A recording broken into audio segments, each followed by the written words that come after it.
क्या आपने कभी नोटिस किया कि ऑलमोस्ट सारी काइरोप्रैक्टिक वीडियोस में फीमेल्स ही क्यों होती है? Bank manager died from broken neck after chiropractor visit. US women paralysed after chiropractor visit. कुछ काइरोप्रैक्टर्स तो ये तक क्लेम करते हैं कि चाहे आपकी बॉडी में कोई भी प्रॉब्लम हो, स्पाइन को एडजस्ट करके आपको एकदम जादू की तरह ठीक कर दिया जा सकता है। मतलब आप खुद ही सोचो, आपको न्यूमोनिया हुआ है, जो लंग्स की इन्फेक्शन है वो स्पाइन एडजस्टमेंट से सही हो रहा है।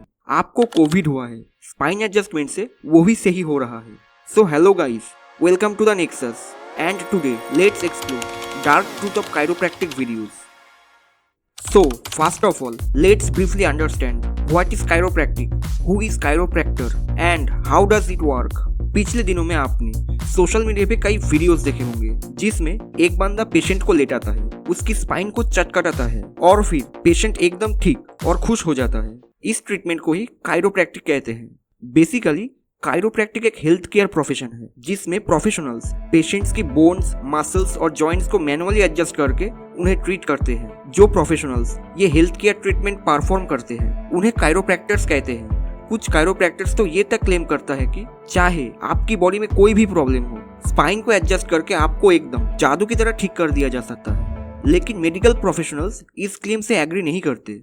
उनका कहना है कि इन क्लेम्स का ऑन ग्राउंड कोई साइंटिफिक बैकिंग नहीं है।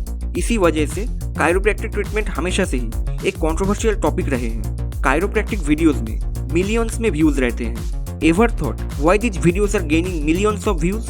इसका सबसे बड़ा रीजन है short videos with instant relief results that are shown in a short span. और ज्यादातर काइरोप्रैक्टिक कंटेंट शॉर्ट फॉर्म में ही व्यूअर्स के सामने आते हैं because it's just a matter of seconds. No one even minds. Viewers को उन वीडियोस में जो दिखता है वो है इंस्टेंट रिलीफ, जो देखने में एकदम जादू जैसा लगता है। एक पेशेंट कुछ ही सेकंड में सिर्फ थोड़ी सी स्पाइन एडजस्टमेंट से बिल्कुल ठीक हो जाता है। सेकेंड रीजन है जो इन वीडियोस को प्रूफ और भी दिखाता है, वो है सेटिस्फाइंग साउंड्स। आप कोई भी काइरोप्रैक्टिक वीडियो देखोगे, उसमें जैसे ही काइरोप्रैक्टर स्पाइन को एडजस्ट करता है एक क्रैक की आवाज आती है। ये साउंड एक सिंबल होता है कि स्पाइन एडजस्ट हो गई है। और जैसे ही आवाज आती है व्यूअर्स को लगता है पेशेंट का पेन तुरंत खत्म हो गया। नेक्स्ट, इन वीडियोस का पॉपुलर होने का बहुत बड़ा रीजन है lack of full information. Instant relief और सेटिस्फाइंग साउंड्स को देखकर व्यूअर्स इन्हें सच मान लेते हैं। इन सब के बाद एक और मेजर रीजन जिससे मेजॉरिटी ऑफ व्यूअर्स ग्रैब किए जाते हैं वो है यूजिंग फीमेल पेशेंट्स। क्या आपने कभी नोटिस किया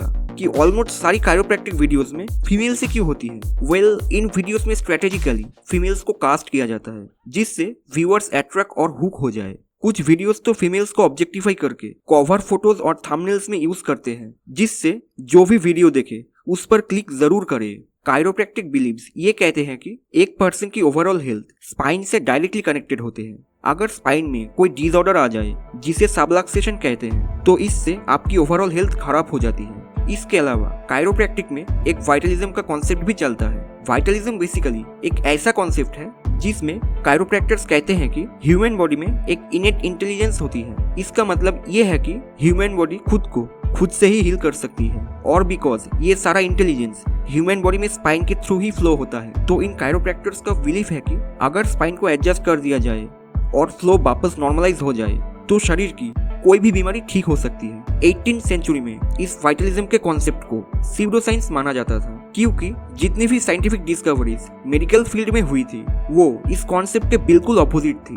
डैनियल डेविड पामर को काइरोप्रैक्टिक का इन्वेंटर माना जाता है। ये अपने टाइम के मैग्नेटिक हीलिंग के प्रैक्टिशनर थे जिसको भी एक सीडो साइंटिफिक मेथड माना जाता था। अकॉर्डिंग टू हिम उन्होंने अपना पहला एक्सपेरिमेंट विलियम हर्ले लिलर्ड पर किया था। विलियम को पिछले 15-17 साल से कम सुनाई देता था। डीडी पामर ने उनकी स्पाइन में कुछ ऐसे एडजस्टमेंट किए कि जैसे जादू हो गया। विलियम की हियरिंग कैपेबिलिटीज वापस आ गई। बहुत से लोग काइरोप्रैक्टिक वीडियोस से मिसगाइड हो जाते हैं, इसीलिए आज के टाइम में व्यूअर्स के लिए काइरोप्रैक्टिक केयर की रियलिटी जानना बहुत जरूरी है। वेल, ये समझना इंपॉर्टेंट है कि काइरोप्रैक्टिक सारी मेडिकल कंडीशंस का इलाज नहीं हो सकती। मोस्टली वो पेशेंट्स जो दवाई नहीं खाना चाहते या सर्जरी अवॉइड करना चाहते हैं वो काइरोप्रैक्टिक ट्रीटमेंट से क्योर ढूंढते हैं। बट हर बीमारी का अपना अलग ट्रीटमेंट होता है। कई लोग हैं जिनको इससे फायदा भी होता है, लेकिन सबसे क्रिटिकल बात यह है कि कुछ लोगों को इससे भारी नुकसान भी हो सकता है। कार्टेलिन जेनसन 29 साल की अमेरिकन सिटीजन 2 साल पहले अपने बैक पेन को ट्रीट करवाने काइरोप्रैक्टर के पास गए। काइरोप्रैक्टर ने कहा कि नेक एडजस्टमेंट से उनका बैक पेन ठीक हो जाएगा। नेक एडजस्टमेंट के बाद रिलीफ के बदले कॉम्प्लिकेशंस होने लगी, जिसकी वजह से कर्टलिन को हॉस्पिटल में एडमिट होना पड़ा। बाद में पता चला कि कायरोप्रैक्टिक एडजस्टमेंट की वजह से कर्टलिन के नेक की 4 आर्टरीज डाइसेक्ट हो गई थी, जिससे उनको कार्डियक अरेस्ट, स्ट्रोक और ब्रेन इंजरी हुई थी। जैसे तैसे उनकी जान बच गई, लेकिन वो अभी भी पैरालाइज्ड है। इसी तरह एक बैंक मैनेजर जॉन लावर के साथ भी कुछ ऐसा ही हुआ। जब कायरोप्रैक्टर ने उनका नेक एडजस्ट करने की कोशिश की तो उनका नेक टूट गया और इवेंचुअली उनकी डेथ हो गई। इन कंक्लूजन, कायरोप्रैक्टिक वीडियोस जो इमीडिएट रिजल्ट दिखाते हैं वो फुल इन्फॉर्मेशन के बिना होती है। आप समझ गए होंगे कि कायरोप्रैक्टिक ट्रीटमेंट से कितनी मेजर प्रॉब्लम्स हो सकती है। मोर ओवर, अगर कोई अनक्वालिफाइड प्रैक्टिशनर से ट्रीटमेंट किया गया तो लाइफ लॉन्ग इश्यूज हो सकते हैं। ये 2 केसेस तो सामने आए हैं, लेकिन हो सकता है कि ऐसे हजारों केसेस एग्जिस्ट करते हो जो कभी सामने नहीं आए। इसीलिए अगर आपको कोई इशू या डिसऑर्डर है तो बेहतर यही रहेगा कि आप किसी अच्छे डॉक्टर से कंसल्ट करें या फिर किसी लाइसेंस्ड कायरोप्रैक्टर से एडवाइस लें।